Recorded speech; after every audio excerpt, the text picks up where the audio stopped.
what's up? This is Udolena from Udolena Digital, and today I'm going to review The Challenger Sale. It's a book about sales. So you are probably wondering why me, a digital marketer, is reading sales books. I'll tell you why. This book particularly is about how to sell to businesses. So especially if you are selling a digital marketing service, any kind of business solution, a software, this book is an absolute must. I will have to admit that I was really interested in reading it. I had experience before in sales, in business development, so this book has kind of opened my eyes about certain things that I was doing right and certain things I was not doing so right. So here is my top insight from the Challenger Sale. So first of all, it's a study about salespeople. So they start with kind of the 4 or 5 types of salespeople that they have found out across different companies. So one of the biggest group is the relationship builders. So these are the people who are nice, they are likable, they spend a lot of time with the client, and in many job descriptions as well, you will hear that you want someone who's building relationships and he's really able to show that they can be a friend and kind of have a nice relationship with the client. Well, surprise, in this book, actually according to their study, relationship builders, although they are a very big part of the core of Salesforce, they are not typically the top performers.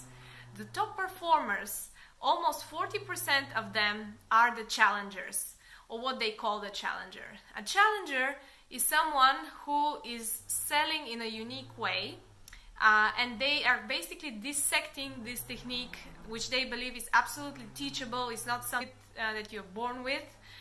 It's something that can be actually really easily dissected into actions, and these actions can be followed and learned. Then there are the other types, which is a really high performer, is the lone wolf. So thinking about my past, when I started in sales, I was a typical lone wolf. I was doing my thing, nobody knew what exactly I was saying, what I was doing. I was doing really great results, but typically the lone wolf is high performer. It's very small percentage of them, and it's very difficult to actually learn and transfer their skills because they are unique and they're related to their personality.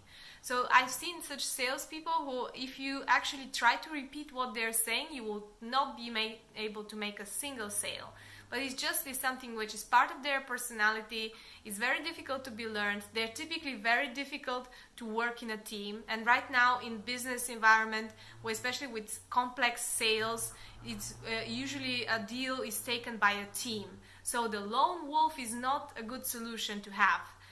It might work very well in transactional B2C sales environment, but if you're working with big deals in a team of salespeople, you actually would have to rely on the challengers. So what are the characteristics of a challenger? So first of all, they teach the customer. So when it comes to teaching, they usually come up with a different view of a problem to what the client has taught so far. They come up with some insight with a different prospect of the situation. One example is a lady who was a sales representative for a furniture company. So they were losing a major contract with an office, and she came with the client, had a look at the proposal of their competitor. Their competitor had made a major mistake, and they have designed the rooms way too big because their service shows that smaller teams of 3 to 5 are much more effective than larger teams. And she came up with a solution on how to reorganize the building in order to make the rooms smaller, in order to have smaller teams.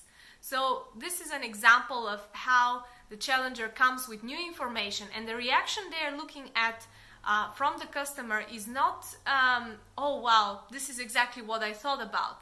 It's, well, I've never heard of this. This is something new to me. Today I learned something. I've never thought about that.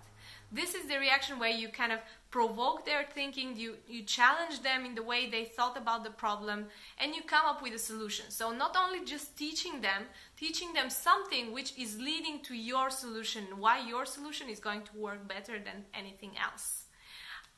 So this is kind of the first part. Then the second part is tailoring. So Usually challengers are very well aware of the motivations of the decision maker, of the person who is taking charge of this project. They are very aware of all the needs of this industry. So they have kind of a local and a global view of the problem. So they can easily put this in the context. And the last one is very important. They are very good with taking control. So they are comfortable talking about money.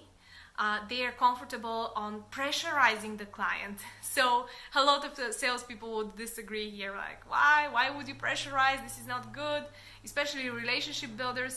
Yeah, you have to pressurize the client in order to be able to actually come up with a deal or no deal. The way now Brexit is happening, there is deal or no deal, because nobody is actually taking the pressure to make a decision. So usually relationship builders are really bad in pressurizing and talking about money. They try to avoid this part of the question until the end, whereas challengers are very comfortable. They put this very open, and they discuss and negotiate very, very easily with the client. So this is why it's no wonder that they are the top performers. Another trait of them is that they are very well focused on educating even junior stakeholders in order to influence the main decision maker.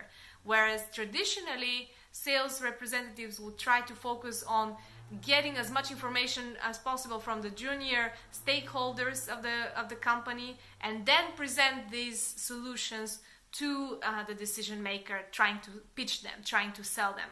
Whereas the challenger would actually take an approach by influencing someone who could influence the decision maker. So anyway, it's a really interesting read. It's a bit dry. There are a lot of examples and a lot of stuff that I would like to photocopy for myself. Like there is a negotiation plan. There are a few other techniques and white papers which you can get and actually utilize. There is a whole presentation which you can copy. It's a really interesting one, and they both offer challenger sale type of training and coaching for companies. I would absolutely recommend the book, but as I said, the main part of it is what I mentioned already. The rest is just kind of adding on the same concept. If you like this video, like it. If you want some of your friends to learn about it, share it. Subscribe to my channel. I'll be reviewing more books about marketing, sales, and especially digital sales, digital marketing. This is where I'm specialized in. If you want to check my other reviews, which I've done recently, Gary Vaynerchuk, Crush It, and several online courses, subscribe to my channel, and I'll be back with a new video very, very soon. Thank you.